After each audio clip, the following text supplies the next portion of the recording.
বিদেশ গেলে একটু কষ্ট হয়, একটু কষ্ট সহ্য করা। দেখুন এই পিসি ভাতিজার কথা শুনলে প্রত্যেকটি ভাবির মাথায় আকাশ ভেঙে পড়বে।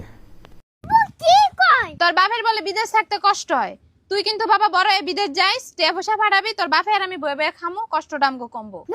কষ্ট কমবো না, আমি বিদেশ গেলে কষ্ট কমবো না মানে তুই খালি টাকা পাঠাবি আর আমরা বুড়া বুড়ি বয়ে বয়ে খামু। তো বিদেশ গেলে তুঙ্গ টাকা পাঠাম না, আমগো কাছে টাকা না পাঠাইলে তুই কার কাছে টাকা পাঠাবি? আমার বউ না পাঠাবো। কি একটু বলা নাকি দিলে তুই কইরা তুমি এখনই কো বউরে টাকা পাঠাইবা, তাহলে তোমার ভাইলাম গো লাভ কি? আমার বাপের পাইলা আমার দাদার কি লাভ হইছে? আমার বাপই তো টাকা তোমার কাছে পাঠায়। ধন্যবাদ ভাতিজা, অনেক সুন্দর একটি কথা বলেছেন।